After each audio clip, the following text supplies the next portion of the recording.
بلکہ آپ صلی اللہ علیہ وسلم کا فرمان صحیح بخاری میں ہے، فرمایا جو مدینہ کے اندر کسی بدعت کا ایجاد کرتا ہے یا کسی بدعتی کو جگہ دیتا ہے فعلیہ لعنت اللہ والملائکہ والناس اجمعین، اس پہ اللہ کی، فرشتوں کی، پوری کائنات کی لعنت۔ لا يقبل منہ صرف ولا عدل، نہ اس کی کوئی فرضی عبادت قبول ہے نہ اس کی کوئی نفلی عبادت قبول۔ سیدنا انس رضی اللہ تعالی عنہ اس کی روایت ہے صحیح ترغیب کی، ان اللہ حجب التوب عن کل صاحب بدعہ حتی یدع بدعتہ، اللہ بدعتی انسان جب تک بدعت کو چھوڑتا نہیں اس کی توبہ ہی قبول نہیں کرتے۔ جس کا حکم اللہ اور اس کے رسول نے نہیں دیا اس کو کہنا کہ یہ بھی دین کا حصہ ہے، یہ بدعت ہے۔ بعض لوگ نا آپ کو دھوکہ دینا چاہیں گے، وہ پتہ کیا کہیں گے، یہ بدعت کی رٹ لگائی رکھتے ہیں، آپ بھی تو نہیں تھے نا اللہ کے رسول کے زمانے میں، تو آپ بھی بدعت ہوئے۔ یہ چکمہ دینے کے طریقے ہیں۔ بات یہ نہیں ہے، جس چیز کو دین سمجھ کے اختیار کیا جائے اور اس بات کا تذکرہ قرآن میں نہیں ہے، حدیث میں نہیں ہے، وہ بدعت ہے۔ حدیث کہتی ہے قیامت کے نزدیک 3 چیزیں بڑی مہنگی ہو جائیں گی۔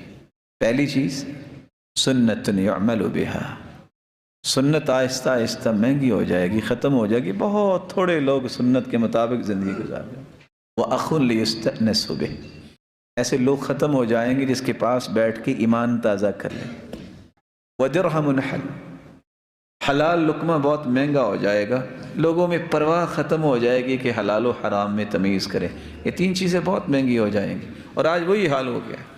بدعات طرح طرح کی موجود ہیں، سنت پہ عمل کرنے والا بہت تھوڑا انسان رہ گیا۔ سبب کیا ہے؟ شیطان نے ایسا چکمہ دیا، ایسا ورغلایا، گناہ کو اتنا خوبصورت بنایا۔ افمن زین لہ سوء عملہ فرآہ حسنا، گناہ کو نیکی سمجھنے لگ گئے لوگ، اور یہ سمجھنے سے قاصر رہے کہ نیکی تو وہ ہے جس کا اللہ نے حکم دیا، جس کا اس کے رسول نے حکم دیا ہے۔ اگر وہ قرآن و حدیث میں بات نہیں ہے تو وہ نیکی نہیں ہو سکتی، کیونکہ قرآن پہ اللہ کا پیرا ہے اور محمد مصطفیٰ کی زبان پہ بھی اللہ کا پیرا ہے، اس میں غلطی کی گنجائش ہی نہیں ہے۔ باقی ہر انسان کی بات میں غلطی کی گنجائش ہے، اس لیے اللہ اور اس کے رسول کی بات آ جانے کے بعد کسی کی بات پہ توجہ کرنے کی ضرورت ہی نہیں ہے۔ اور یاد رکھیے گا، کچھ نشانیاں میں بیان کر دوں۔ بدعتی اور سنت کے مطابق کام کرنے والے کا فرق کیا ہے؟ امام احمد بن سنان کہتے ہیں لیس فی الدنیا مبتدع الا وهو یبغض اہل الحدیث، دنیا کے اندر جتنے بدعتی ہیں یہ حدیث کی بات کرنے والوں سے بغض رکھتے ہیں۔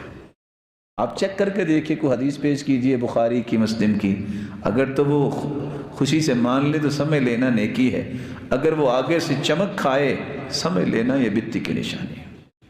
ہو اللہ کے رسول کا فرمان اور دل میں محبت نہ آئے۔ فَإِذَا ابْتَدَعَ الرَّجُلُ نُزِعَ حَلَاوَةُ الْحَدِيثِ مِنْ قَلْبِهِ، جب انسان بدعتی بنتا ہے تو اس کے دل سے حدیث کی محبت کھینچ لی جاتی ہے۔ حدیث کی محبت، حدیث کس کو کہتے ہیں؟ اللہ کے رسول کی بات کو، اللہ کے رسول کی ادا کو۔ جب تک اس چیز کی محبت دل میں رہے یہ صحیح راستے پہ ہے۔ جب نفرت ہو جائے حدیث سے تو سمجھ لو یہ اس دائرے سے اپنے آپ کو نکال چکا ہے جو رحمت و برکت کا دائرہ ہے، محمد مصطفیٰ کی سنت کا دائرہ۔ اور سچ کہا کرتے تھے سفیان ثوری، اور آج ذرا چیک کیجئے گا، البدعۃ احب الی ابلیس من المعصیہ۔ سفیان ثوری کہتے تھے کہ گناہ سے زیادہ شیطان کو بدعت پسند ہے۔ کیوں؟ ایسا کیوں ہے؟ سبب یہ ہے لأن المعصیہ یتاب منہا والبدعۃ لا یتاب منہا، گناہ جس کو ہم کہتے ہیں اس سے تو توبہ کر لیتے نا لوگ کہ گناہ ہے جی، تو بدعت کو تو نیکی سمجھ کے کر رہے ہوتے، توبہ کیسے کریں گے؟ گناہ سے توبہ کر لیتا ہے بندہ، بدعت اصل میں وہ نیکی سمجھ کے کر رہا ہوتا ہے۔